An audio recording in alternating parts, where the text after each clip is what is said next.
Ça est noir, mais. Ça est noir. Mais. Ça fait toi. Mais. Voilà. Haïti noir. Voilà, mais.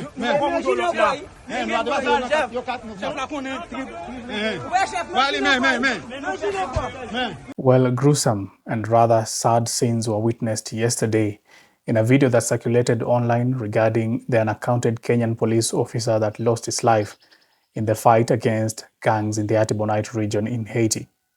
And the footage that you've just seen at the beginning of this video are the Haitian gangs in that particular scene celebrating their victory against the Kenyan officer that lost his life.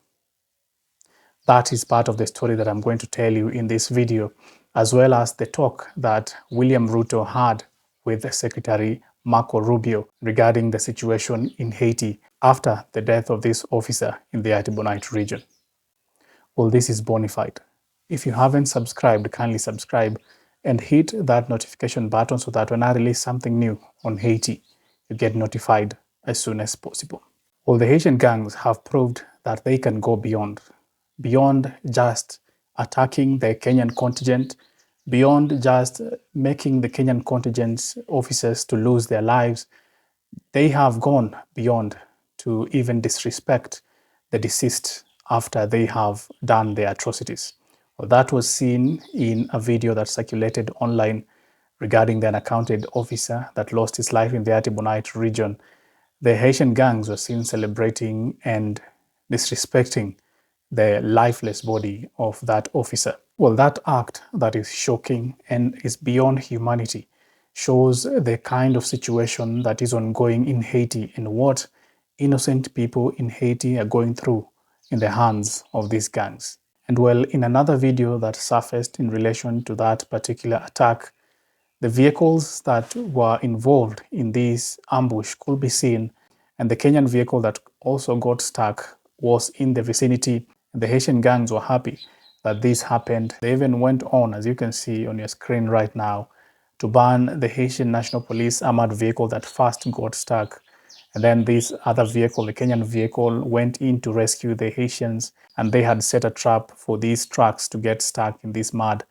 That is where they conducted this ambush, and that is where the Kenyan police officer lost his life. Well, by the time that I was shooting this video on 27th March, the MSS had not yet released an official communication to give information or shed some light on what exactly happened and the aftermath of the unaccounted officer that in public knowledge is seen to have lost his life. There are many credible news sources that are pointing to the direction that indeed there is a Kenyan that lost his life in the Artibonite region in the fight against gangs in Haiti. And just yesterday, on the 26th of March 2025, President William Ruto had a phone call with the Secretary of State of the United States, that is Marco Rubio, who is in fact having a diplomatic tour in the Caribbean nations. They had a phone call with the President of Kenya to discuss the issues in Haiti, among other issues. And if I can quote the statement that was given by President Ruto in regards to their talk about Haiti, President Ruto noted that Secretary Rubio and I also discussed the situation in Haiti. He reaffirmed the strong U.S. support for the Kenya-led effort to stabilize Haiti. In this regard, I welcome his support for the effort to secure sustainable UN support for the multinational security support mission in Haiti. We are seeing the U.S. still continuing to take the path that the former administration also took in regards to the situation in Haiti. Nothing seems to have changed from the Biden era to the Trump era, because the MSS is still receiving the support, the critical technical support that it needs from the United States. We've seen armored vehicles still flowing in. We've seen ammunition and guns to assist the MSS and the Haitian National Police to fight the Haitian gangs. We've also seen the diplomatic support that has been given by the Trump administration thus far from Secretary Rubio, who has been in close coordination with the MSS to support the MSS to fight the Haitian gangs. And the phone call that President Ruto had with Marco Rubio denoted that there is still some support from the US administration that is the Trump administration, that the MSS should be converted to a UN mission.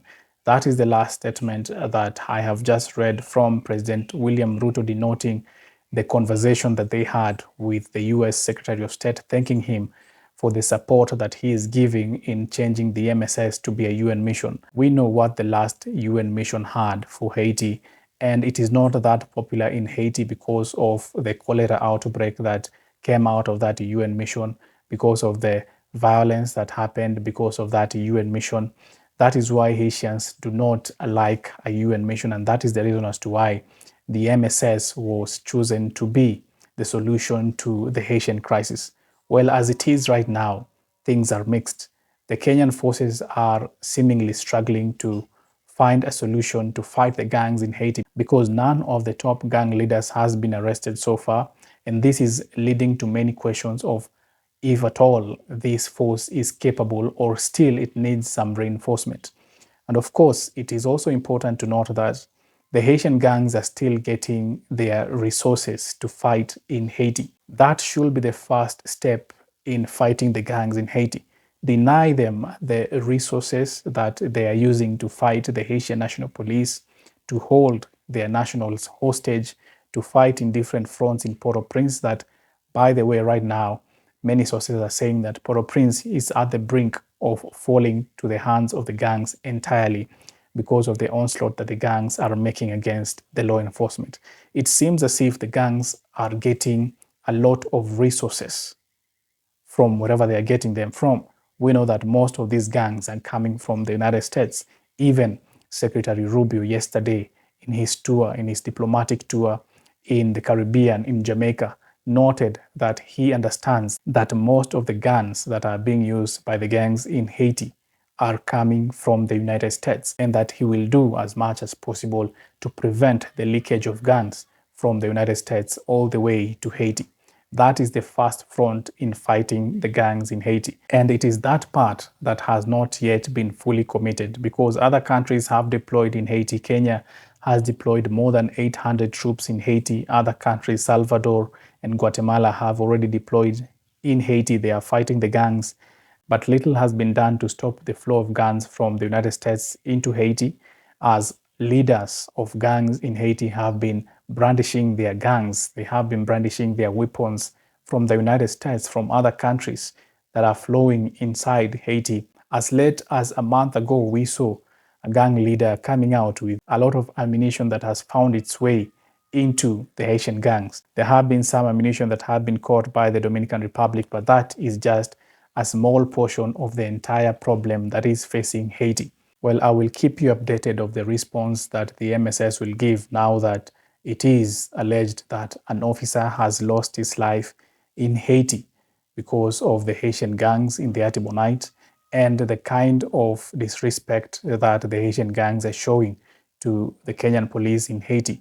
There will be some response from the Kenyan contingent in Haiti, and I will keep you updated of that particular response. Keep it bona fide.